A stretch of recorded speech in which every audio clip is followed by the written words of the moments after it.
빨간한 프로미스나인의 팬들. 프로미스나인의 팬덤이 트럭 시위를 준비 중입니다. 프로미스나인의 팬들은 길어지는 프로미스나인의 공백기에 분노하는 중인데요. 프로미스나인의 팬들은 하이브 계열의 플레디스 대표이사 취임 이후 본격적으로 그룹에 대한 홀대가 시작된 점을 항의할 예정이라고 전하며 트럭과 화환 시위, 단체 성명문 작성을 진행할 것이라고 했죠. 지난 5월 7일 프로미스나인의 멤버 채영이는 라이브 방송을 진행하며 긴 공백기에 대해 슬프다는 이야기를 하기도 했고, 최근 진행한 멤버들의 라이브 방송에서는 지원이가 올해 목표로 첫 정산받기라고 말하여 프로미스나인이 데뷔 7년 차에도 정산을 받지 못했다는 것에 팬들은 큰 충격을 받기도 했었는데요. 멤버들의 발언으로 불거진 프로미스나인의 방치 의혹에 소속사인 하이브의 플레디스 엔터테인먼트는 프로미스나인의 컴백 준비를 차질 없이 진행하고 있는 중이며 올해 음악뿐만 아니라 특별한 사진전 등 다양한 활동을 선보일 예정이라고 전하기도 했죠. 프로미스나인은 약 1년여 전인 2023년 6월 첫 정규 앨범 언락 마이 월드 발매 이후 긴 공백기를 가지고 있는 중인데요. 그러나 여전히 컴백에 대한 구체적인 소식은 들려오지 않고 있죠. 항상 밝은 무대로 기분 좋은 에너지를 전해주는 프로미스나인이 빠른 시일 내에 에너지 넘치는 곡으로 컴백하기를 많은 팬들이 기다리는 중입니다. 또한 프로미스나인의 막내 멤버인 지연이가 복통 증세로 인해 스케줄에 불참하는 일도 있었는데요. 소속사는 휴식이 필요하다는 의료진의 소견에 따라 지연이가 코리아온 스테이지 뉴 제너레이션 스케줄에 불참한다고 전했죠. 프로미스나인이 앞으로는 이런 안타까운 소식보다 기분 좋은 소식들을 전해주길 응원하겠습니다. 5위 강다니엘 폐업. 강다니엘이 대표이사로 있는 소속사 커넥트 엔터테인먼트가 사실상 폐업 수순을 밟고 있습니다. 21일 전해진 소식에 따르면 최근 소속사 실무진들이 대거 퇴사하고 사옥과 법인 차량도 정리하는 등 폐업 분위기라고 하는데요. 거기에 커넥트 엔터 소속이었던 여자친구의 유주를 비롯해 가수 챈슬러와 댄스팀 위덴보이즈 등의 소속 아티스트들도 전속 계약 만료 후 모두 회사를 떠났다고 하죠. 강다니엘의 소속사가 폐업 수순을 밟게 된 이유는 커넥트 엔터의 대주주이자 사내이사였던 A씨 때문이라고 하는데 강다니엘은 A씨를 사문서 위조, 횡령, 배임, 정보통신망 침해 및 컴퓨터 등 사용 사기 혐의로 형사고소했다고 하죠. 강다니엘의 법률 대리인이 발표한 공식 입장문에 따르면 A씨는 강다니엘의 대표이사 명의를 도용하여 강다니엘과 소속 아티스트의 동의 없이 100억 원대의 성급 유통계약을 진행했을 뿐만 아니라 소속사 계좌에서 최소 20억 원 이상을 횡령하였으며 법인카드로 수천만 원 이상의 배임 혐의, 그리고 강다니엘의 계좌에서 17억 원이 넘는 돈을 강다니엘 모르게 빼돌렸다고 합니다. 강다니엘은 약 1년 전에 이 사실을 알고도 소속 아티스트와 직원들 그리고 계약 상대들에게 피해를 주지 않기 위해 스스로 해결하려 노력했다는데요. 그러나 더 이상 법적 책임을 묻는 것 외에 다른 해결 방법이 없어 1년이 지난 후에야 형사고소를 진행한 것이라고 하죠. 오랜 기간 혼자 고생했을 강다니엘을 위해 팬들의 응원이 필요할 것 같습니다. 4위 주리 계약 종료. 일본에서 AKB48의 아이돌로 활동하다가 엠넷 서바이벌 오디션 프로듀스 48로 한국 팬들에게 눈도장을 찍고 로켓펀치로 데뷔하여 멋진 무대를 보여준 타카하시 주리가 소속사와 계약이 종료되었다는 소식이 전해졌습니다. 주리의 소속사였던 울림 엔터테인먼트는 공식 입장문을 통해 주리와의 계약 종료를 알리며 앞으로 다양한 분야에서 인사드릴 주리를 응원하겠다는 말을 전했는데요. 밝은 에너지로 항상 노력하는 모습을 보여준 주리였기에 많은 팬들은 로켓펀치를 떠나는 주리를 아쉬워했죠. 이와 함께 주리의 이후 활동 소식이 전해졌는데요. K-팝 내에서 멋진 활약을 보여준 주리는 일본으로 돌아가 K-팝 아이돌을 지망하는 지망생들을 대상으로 컨설팅 활동을 할 예정이라고 합니다. 홀로서기에 도전하는 주리의 앞날을 두유람도 응원하겠습니다. 3위 에스파에 반응한 나사?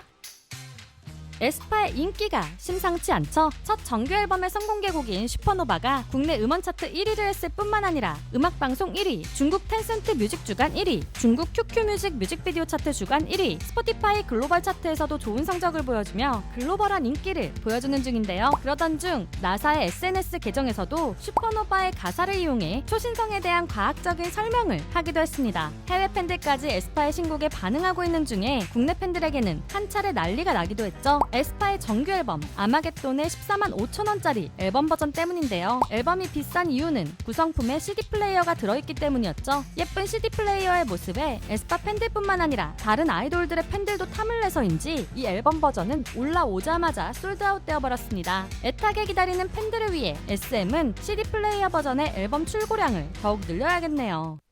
2위 버닝썬의 구하라.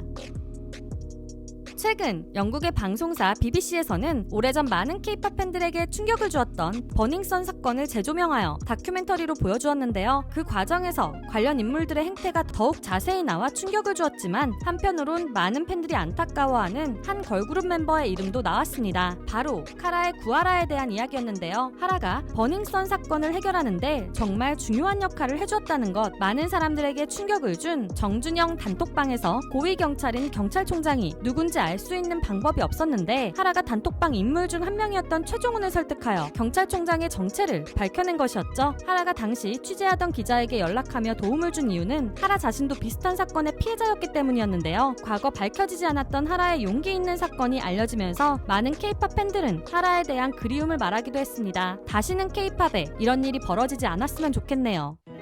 1위 뉴진스 컴백. 드디어 뉴진스가 새로운 싱글인 하우스윗으로 컴백했습니다. 신곡인 하우스윗은 마이애미 베이스를 기반으로 귀여운 일렉트로 사운드가 더해진 통통 튀는 힙합 스타일의 곡인데요. 뉴진스만이 가진 Y2K 감성의 귀여운 힙합 스타일을 선보였죠. 많은 팬들이 응원하며 기다리던 노래여서 그런지 하우스윗은 발매 1시간 만에 멜론 차트 상위권에 차트인하기도 했죠. 음원보다 조금 늦게 공개된 뮤직비디오도 팬들로부터 많은 관심을 받고 있는 중인데요. 뉴진스의 뮤직비디오가 음원보다 3시간 늦게 공개된 것에 대해 소속사는 음원을 먼저 충분히 즐긴 후 뮤직비디오 감상을 추천한다며 음원에 충분히 스며든 뒤 뮤직비디오를 감상했을 때 즐거움이 극대화될 것이라고 전했습니다. 뉴진스가 컴백으로 멋진 모습을 보여주는 와중에도 미니진 대표와 하이브의 갈등은 계속되었는데요. 아일릿의 소속사인 하이브의 빌리프랩 레이블에서는 미니진 대표에게 일방적 허위 사실을 주장한다고 말하며 업무방해와 명예훼손 혐의의 고소장을 제출했다고 했죠. 또한 하이브에서는 미니진 대표를 지탄하는 탄원서를 법원에 제출했다는데 당시역 의장뿐만 아니라 방탄소년단의 메인 프로듀서 피도, 플레디스의 한성수 대표, 소스뮤직의 소성진 대표, 그리고 하이브의 대표적인 프로듀서와 디렉터들이 미니진 대표를 지탄하는 탄원서를 제출했다고 합니다. 이에 미니진 대표 측에서도 법원에 미니진 대표를 지지하는 탄원서를 냈는데요. 유튜버 침착맨뿐만 아니라 함께 작업을 했던 돌고래 유괴단 신우석 대표, 미니진 대표와 같이 작업한 적이 있는 스태프들이 미니진 대표의 해임을 반대하는 탄원서를 제출했다고 하죠. 거기에 뉴진스의 팬덤 버니즈 1만 명도 미니진 대표의 해임을 반대하는 탄원서를 법원에 제출하며 미니진 대표가 위법한 행동을 했다는 것이 법적으로 최종 결론이 나기 전까지는 당사자 사이의 계약은 존중돼야 하고 그때까지 미니진 대표의 지위가 유지되길 희망한다고 전했습니다. 버니즈의 서명운동은 약 16시간 만에 1만 명이 모였다는데요. 법원에서 미니진 대표가 신청한 하이브의 의결권 행사 금지 가처분 신청은 임시 주주총회 전까지 재판부가 결론을 내겠다고 했죠. 미니진 대표의 해임 안건으로 열리는 임시 주주총회는 다음 주 5월 31일에 열린다고 합니다. 2024년 5월 넷째 주에도 연예계에는 많은 소식들이 들려왔는데요. 이 외에도 여러분들이 놀랐던 연예계 소식들이 있다면 댓글로 공유해주세요. 지금까지 연예계 소식을 전해드리는 두유람이었습니다.